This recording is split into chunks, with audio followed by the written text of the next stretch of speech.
My name is Naila Tavana.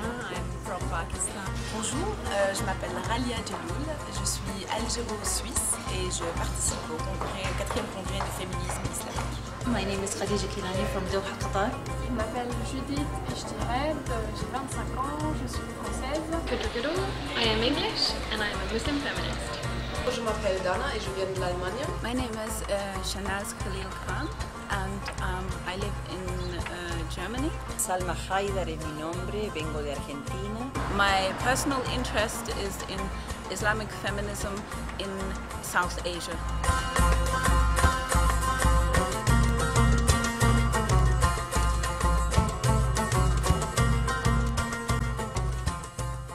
Le féminisme islamique, c'est vrai que théoriquement et académiquement, il est né vers les années 90, à travers les écrits de nombreuses académiciennes, surtout anglo-saxonnes, musulmanes généralement. Ça a surgi dans les années 90, mais depuis les années 80, ont commencé justement, grâce à leur bagage intellectuel, théologique et académique, à justement faire une réinterprétation des textes donc, de l'islam à partir d'une perspective féminine. La réalité, c'est-à-dire de revendications féministes, de revendications d'égalité, de libération, d'émancipation, exprimée à partir d'un cadre religieux musulman, ça c'est quelque chose, je dirais même, qui a toujours existé. Mais sur le plan universaliste, moi je dirais que les femmes chinoises, les femmes latino-américaines, les femmes arabes pendant les luttes anticolonialistes, en Égypte, au Maroc ou en Tunisie, en Algérie, les femmes ont lutté au nom d'un féminisme justement nationaliste arabe et musulman aussi. On peut dire que dans les sociétés musulmanes,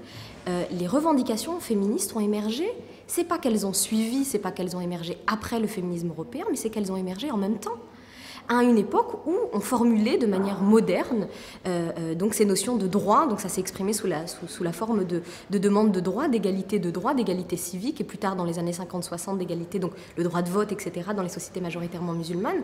Donc on a eu cette revendication, et ce qui est fondamental à comprendre dans les sociétés musulmanes, c'est que cette revendication féministe s'est exprimée à travers, dans le cadre de luttes nationalistes, anti-impérialistes. Les femmes algériennes, elles étaient déjà à côté des hommes pour l'indépendance de l'Algérie. Déjà. Quand éclate la guerre de libération, c'est-à-dire en 1954, les femmes algériennes, elles étaient vraiment, elles étaient au devant de la scène. Elles symbolisaient la lutte de tout un peuple algérien. Et dans les années 50, durant la guerre, ce sont les femmes qui représentaient cette lutte et ce combat. Grand moment du féminisme égyptien, c'est Ouda Sharawi qui a créé une union des femmes égyptiennes et qui se voulait, avec un programme à la fois nationaliste, il s'agissait de faire partir les Anglais, mais en même temps également féministe. Alors féministe pas sur le mode occidental, mais demandant des droits pour les femmes, le droit de vote, la participation politique, le droit au travail, l'ouverture des écoles, etc. Sabiha Cherdaoud avait utilisé aussi, elle et d'autres grandes figures du mouvement des femmes en Irak, utilisaient la pensée des réformistes musulmans pour défendre la question de l'égalité, de la libération des femmes. Et en Tunisie, ça a été renforcé par toute une réflexion, par les écrits de penseurs très importants, dont le livre tout à fait révolutionnaire de Tahar Haddad en 1930. Et Tahar Haddad, donc, en écrivant ce livre, s'est élevé de façon très, presque, je dirais, violente contre la condition qui était faite aux femmes dans le monde arabe, et à la suite d'écrivains égyptiens du 19e siècle, comme des gens comme Qassam Amin, puis au début du 20e siècle, comme Mansour Fahmi, etc., eh bien, qui ont, en gros, si on veut résumer leur pensée, quand on dit que le monde arabe ne pouvait pas évoluer, il ne pouvait pas évoluer vers la modernité si la condition des femmes ne changeait pas. Voilà. L'Association tunisienne des femmes démocrates donc, est une association qui se définit comme étant une association féministe, comme étant une association plurielle et comme étant une association autonome.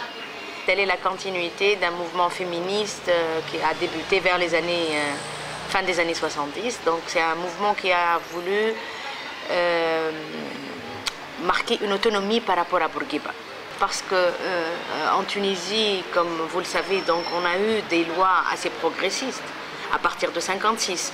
Mais ça a fait que l'État a toujours instrumentalisé la question des femmes et a voulu s'octroyer la question du féminisme. L'âge d'or du mouvement féministe, l'âge d'or, je dirais, de l'époque un petit peu libérale en Irak, libérale en termes de mœurs, en termes de pensée, en termes de liberté, aussi bien pour les femmes que de liberté démocratique en général, puisque ces deux choses, elles sont liées. C'est vraiment l'après-période révolutionnaire de 58, donc quand on a eu l'adoption du code du statut personnel irakien en 59, qui était un des plus progressistes de la région. À cette époque-là, on avait aussi un Irak qui était marqué par des idées de gauche très fortes. Encore une fois, à cette époque en Irak, on pouvait être quelqu'un de, jusqu'à aujourd'hui, je pense, de très religieux, mais profondément de gauche. Et à cette époque, on avait justement Rabitat al-Nisa al-Iraqiyat, l'union, enfin la ligue de la femme irakienne, qui était proche du Parti communiste, en tout cas proche des idées communistes. Mais dès 1963, avec l'arrivée, donc le premier coup d'État baassiste, on va avoir donc cet autoritarisme qui va, donc suivant les périodes, utiliser la militance féminine à son avantage pour son idéologie.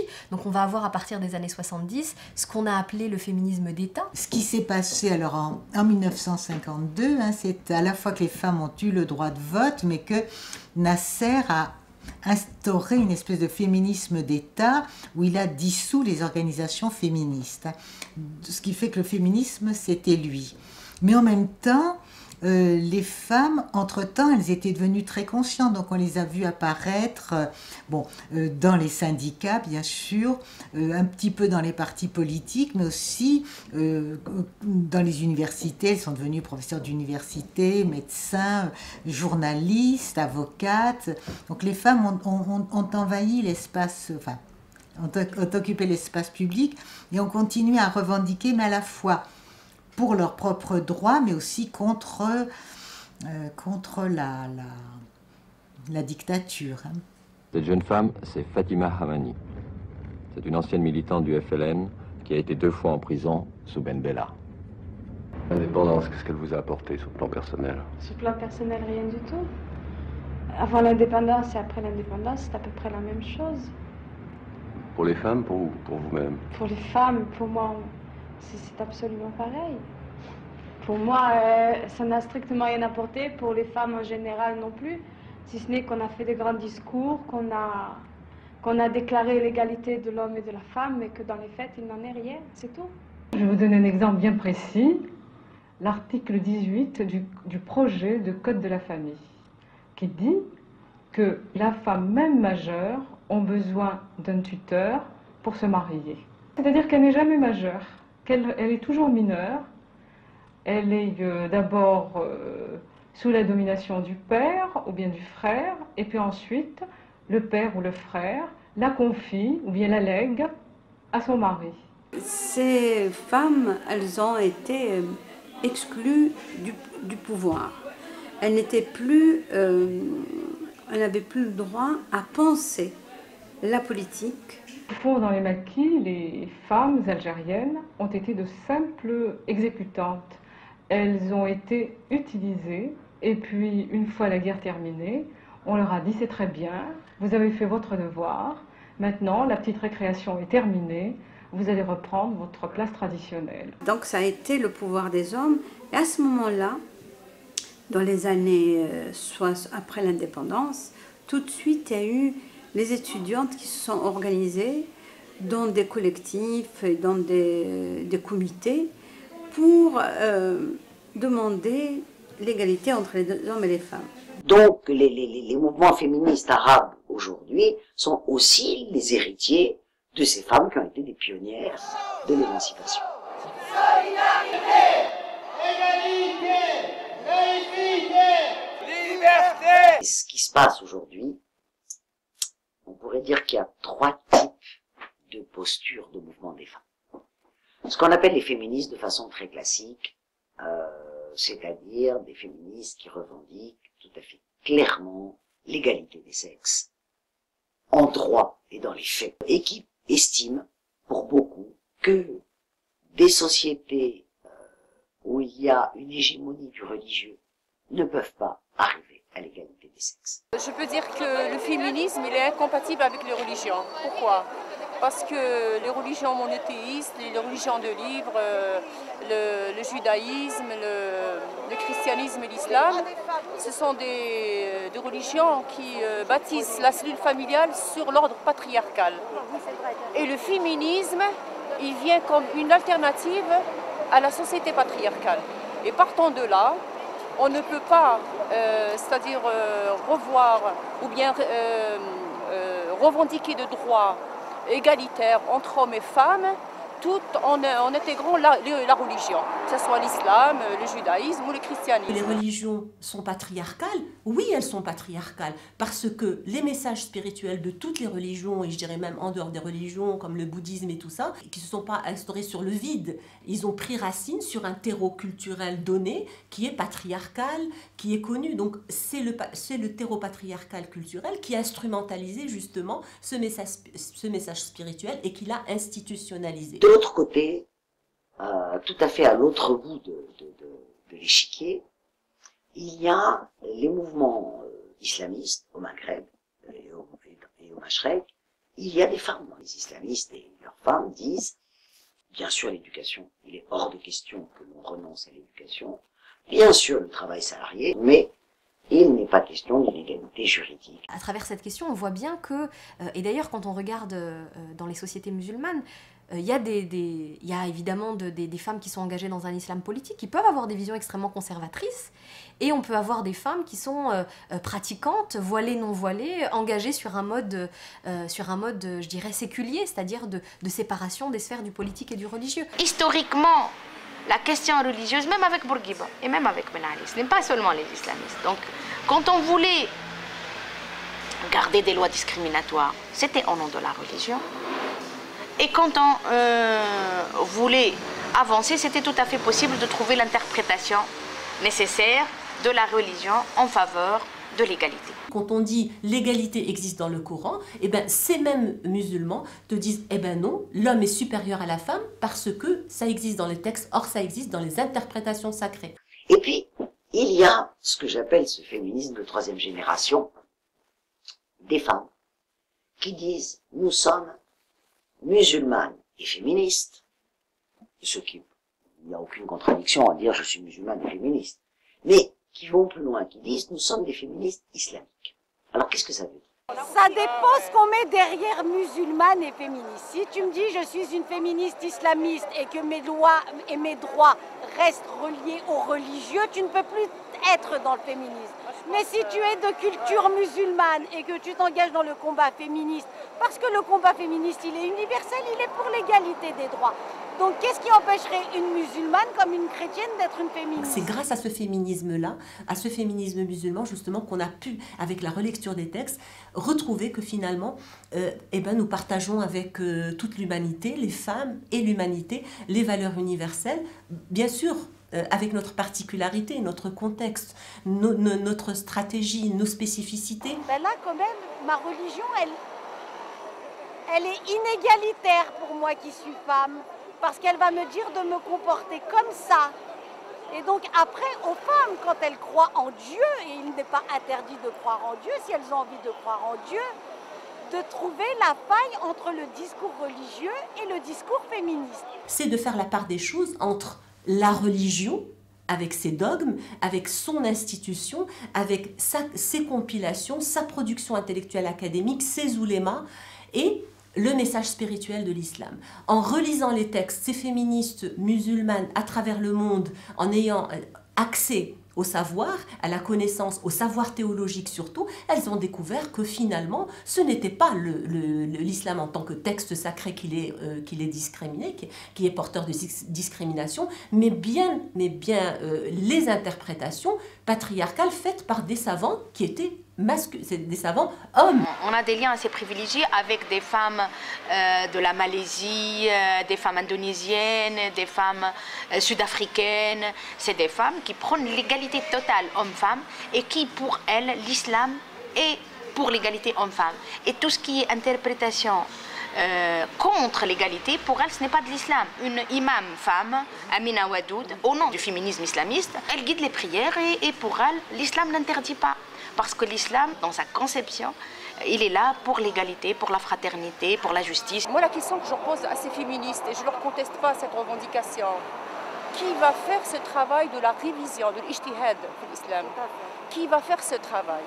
Ce sont les hommes qui sont dans Mashayikh l'islam, comme vous dites à Tunis, en Égypte, Al-Azhar al-Zaytouna. Ce sont les hommes qui font le fatawi, qui font le tafsir, qui font... Maintenant, c'est un travail de fond qui va se faire pour faire une relecture du Coran, une réinterprétation et faire appel à ce qu'on appelle une logique cartésienne. Là, on pourrait, c'est-à-dire ces féministes-là qui portent le voile, etc., elles peuvent, c'est-à-dire acquérir des droits révisés par ces muftis. Mais je pense qu'ils doivent donner aussi l'accès aux femmes, puisque rien ne l'interdit en islam, qu'une femme puisse interpréter les textes, qu'elle puisse avoir accès justement à ces textes-là et en faire une réinterprétation. Et c'est là vraiment l'objectif du féminisme islamique, c'est réinterpréter les textes, les relire à partir d'une perspective féminine parce qu'elle a été absente durant des siècles. Pour nous, femmes démocrates tunisiennes, on a des liens avec ces femmes-là, on ne s'inscrit pas dedans, on n'est pas dedans. Mais on a des liens et on accepte évidemment l'argumentaire qu'elle développe ne peut qu'enrichir le mouvement féministe de par le monde. Mais en Tunisie, on n'a pas vu encore émerger ce mouvement féminisme islamiste. J'ai vécu toute ma vie en Tunisie et je me suis imprégnée de son esprit, de l'esprit du féminisme qui règne en Tunisie. Et je suis tout à fait honorée de déclarer que la religion musulmane m'a aidée à clarifier et à instaurer ce principe de féminisme. C'est un féminisme donc de la troisième voie qui permet à ces femmes de se retrouver, c'est-à-dire en équilibre avec elles-mêmes, avec cette quête de sens qu'elles ont toujours recherchée, avec un islam apaisé et serein parce qu'elles ne sont plus dévalorisées. En même temps, il y a cet aspect de féminisme, c'est-à-dire de revendication des droits pour les femmes à partir d'une interprétation qu'elles exigent de faire elles-mêmes de l'islam, qui est un phénomène nouveau. Parce que je vais vous dire, les femmes musulmanes en général dans les pays arabo-musulmans et surtout dans ce contexte-là post-printemps arabe ne se sentent apaisées ni par l'islam officiel ni par l'islam politique, islamisme. Elles se retrouvent justement dans ce type de féminisme d'islam réformiste. C'est un islam qui est ouvert sur le monde, un islam universel qui partage toutes les valeurs universelles et moi je ne vois aucune contradiction justement entre les valeurs universelles et l'éthique spirituelle de l'islam. Ce qui est très intéressant aussi, c'est en complète coordination, coopération avec des femmes d'autres bords communautaires ou politiques. Je prendrai le cas particulier du Maroc puisque je viens de ce contexte-là. Comment le féminisme laïque et le féminisme islamique, si on veut l'appeler comme ça, a quand même donné lieu à quelque chose de très intéressant qui est justement cette coalition et cette alliance de points de vue. Il y a un groupe extrêmement intéressant au Caire et qui écrit, qui publie, qui organise des colloques et elles se rencontrent sur ces objectifs-là et elles étaient toutes place Tahrir et donc voilà, ça me paraît un phénomène extrêmement intéressant et nouveau, mais qui plonge ses racines dans l'histoire même de l'Égypte, et dans cette tradition nationale d'un féminisme qui était aussi un féminisme nationaliste. On a beaucoup d'amis tunisiennes aussi et tunisiens qui travaillent sur l'argumentaire religieux et on les invite souvent afin de fournir un plus au niveau de l'argumentaire religieux qui peut rassurer certaines personnes par rapport au fait que c'est conforme à la religion et tout ça. Et quelquefois on me dit qu'est-ce que tu fous avec des croyantes qui en plus portent un foulard. Je leur dis, eh bien pour moi l'engagement c'est un endroit où ensemble nous répondons de ce que nous faisons. Nous répondons de nos choix pour nous-mêmes et pour ceux qui viennent après. Et pour moi, il y a quelque chose de sacré. Parce que de cet endroit-là, nous inventons des réponses à l'injustice, à l'inacceptable, à la mort, Et c'est la part d'éternité que je partage avec mes copines croyantes. C'est un collectif qui est né en début 2004, dans un contexte français bien précis, qui était la loi du 15 mars 2004 en préparation, donc loi dite sur les signes religieux. Et en fait, très vite, des féministes historiques se sont retrouvées avec nous, avec d'autres femmes engagées sur des luttes, pour croiser en fait des expériences. Et du coup, il y a une transmission non seulement d'expériences, mais en même temps un héritage de droits acquis sur lesquels nous sommes inscrites et retrouvées. C'est très important d'affirmer, d'afficher la possibilité de mener partout en fait le même combat qui est à la fois, et c'était la plateforme que nous avons trouvée ensemble en marchant, qui était à la fois de dire non au foulard imposé, non au courant qui impose aux femmes des rapports de domination, quelle que soit la philosophie. Nous sommes des militantes pour la liberté, pour chaque femme de choisir son chemin et sa voie. Et non à l'idée que c'est un État ou que c'est donc des institutions véhiculant beaucoup d'éléments post-coloniaux qui vont déterminer ce qu'est le féminisme, ce qu'est l'émancipation. Donc la question n'est pas pour ou contre le voile, c'est au contraire, le curseur il est vraiment mis sur le droit et les libertés individuelles et les libertés fondamentales. Il faut vraiment toujours mettre en complexité les choses, ne pas s'arrêter justement aux vêtements. On peut avoir une femme qui a l'air totalement libérée, quand on l'interroge sur ses représentations de genre, on va avoir un cliché sexiste pas possible, et on peut avoir une femme très couverte qui va avoir un mode de vie extrêmement féministe. Donc il faut vraiment aller au-delà, parce que le féminisme c'est ça. Le féminisme, c'est ne pas choisir pour l'autre. Donc ce qu'il doit faire, dire que les femmes sont libres de choisir elles-mêmes, c'est aussi dire qu'elles sont assez intelligentes pour choisir par elles-mêmes. Donc elles n'ont pas ni une féministe occidentale, ni un discours islamiste, ni un discours idéologiste, ni un parti autoritariste, n'a à leur dire la manière dont elles doivent vivre leur vie, la manière dont elles doivent se vêtir. Et ça, à mon sens, c'est le fondement de la lutte féministe. Et c'est comme ça que je me définis féministe.